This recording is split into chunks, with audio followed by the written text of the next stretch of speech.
Ruth, Wherever You Go, Part 1, Episode 10, The Woman Who Chose. Today we leave the tents of the patriarchs. We travel to a different land, a land called Moab, east of the Jordan, across the Dead Sea, a place the Israelite considered foreign territory. A place where different gods were worshipped and different customs were kept. This woman was born there. She was not an Israelite. She was not raised in the faith of Abraham. She had no bloodline connection to the promises God made to his people. And yet, she is one of only 2 women in the entire Bible to have a book named after her. Her name was Ruth. And her story begins not with a miracle or a calling or a divine encounter. It begins with loss. Entry 1, Moab, imagined backstory before Ruth 1. I grew up in Moab the way most people grow up, not thinking much about it. The hills were familiar. The language was mine. The gods of my people were the gods I knew. Distant, demanding, and largely silent. I prayed to them because everyone prayed to them, and because a girl growing up in Moab did not generally question such things. I was not searching for anything different. I was not unhappy. My family was ordinary in the way that most families are ordinary. Full of small kindnesses and small tensions and the ordinary rhythms of a life that asks nothing extraordinary of you. I did not know then that the life asking nothing extraordinary of me was about to end. His name was Mahlon. He was Hebrew, one of a family that had come from Bethlehem, from a place called Judah. His father, Elimelech, had brought them to Moab to escape a famine. His mother was Naomi. His brother was Chilion. They were strangers in our land. And yet, when Mahlon looked at me, I did not feel like a stranger to him. I want to be careful here because I do not want to make this into something it was not. We were young. The marriage was arranged in the way that marriages were arranged.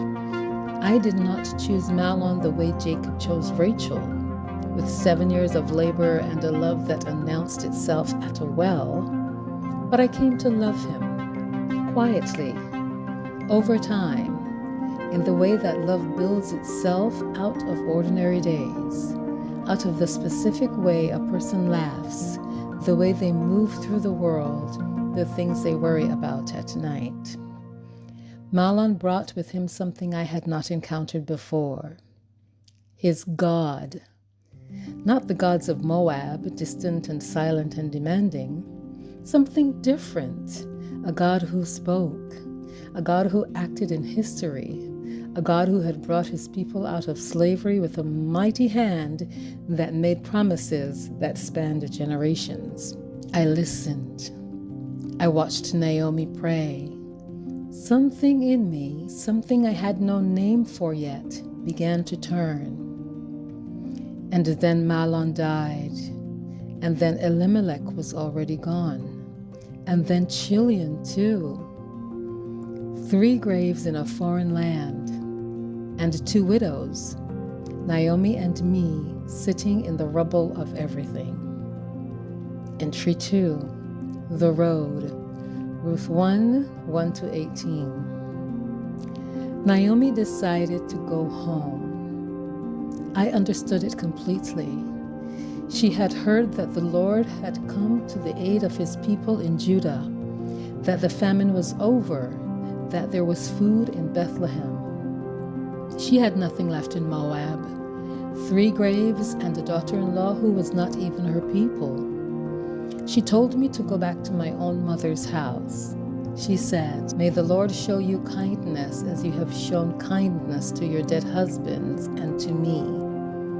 She kissed me, and I felt the full weight of what she was offering me. She was releasing me. She was telling me, "You have done enough. You have been faithful to my son. You owe me nothing. Go back to your own people, your own gods, your own life." She was giving me permission to survive. I stood on that road between Moab and Judah, and I understood this was the moment. I could go back. Everything familiar was behind me.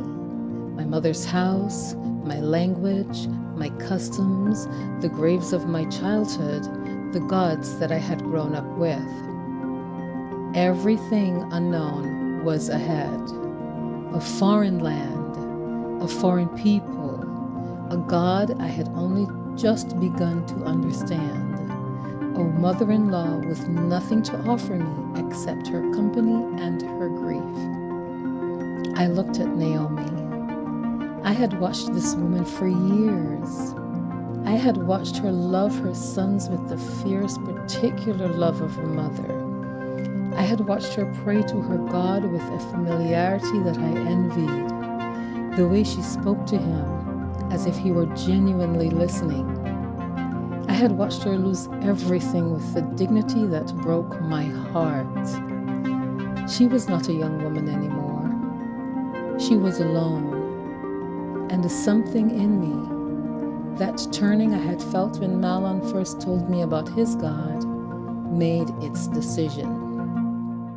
I said to Naomi, "Don't urge me to leave you or to turn back from you. Wherever you go, I will go. Where you stay, I will stay. Your people will be my people, and your God will be my God. Where you die, I will die, and there I will be buried." Naomi said nothing for a long time. Then she stopped urging me, and we walked together toward Bethlehem. Entry 3. Arriving in Bethlehem. Ruth 1:19-22. The whole town was stirred when we arrived. That is what the scripture says. The whole town was stirred. I want you to understand what we look like arriving in Bethlehem. 2 widows, one elderly Hebrew woman who had left with a husband and 2 sons and returned with neither, and one young Moabite woman who had no business being there at all. The women of the town said, "Can this be Naomi?" And Naomi said, "Don't call me Naomi. Naomi means pleasant." She said, "Call me Mara." Mara means bitter. She said, "I went away full, and the Lord has brought me back empty." I stood beside her and heard her say this, and I understood something. She was not speaking about me. She was speaking about her sons, her husband, the life she had left with. But I also felt the word, empty. I had chosen this.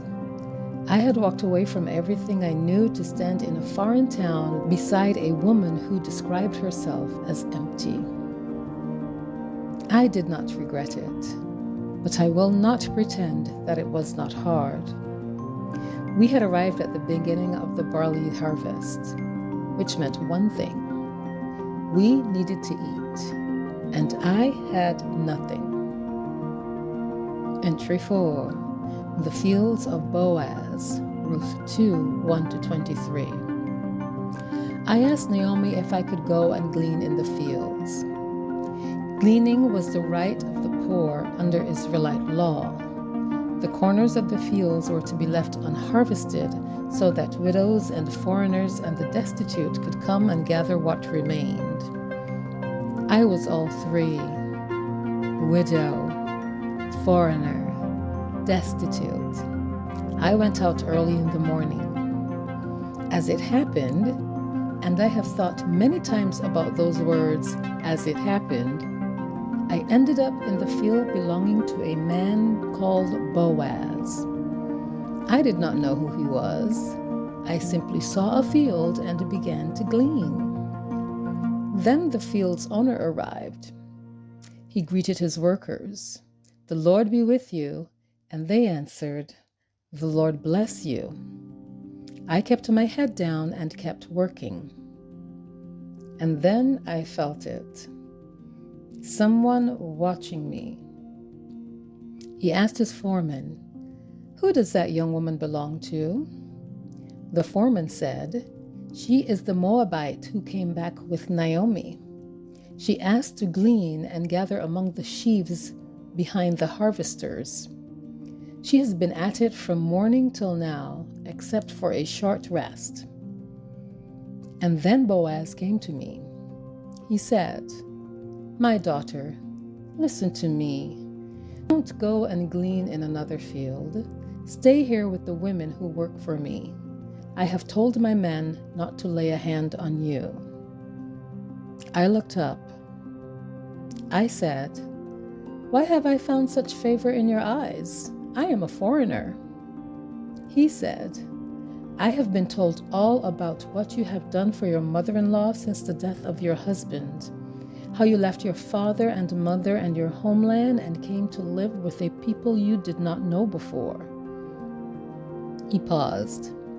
Then he said, "May the Lord repay you for what you have done. May you be richly rewarded by the Lord, the God of Israel, under whose wings you have come to take refuge." Under whose wings you have come to take refuge. I had not described it in that way to myself, but it was exactly right.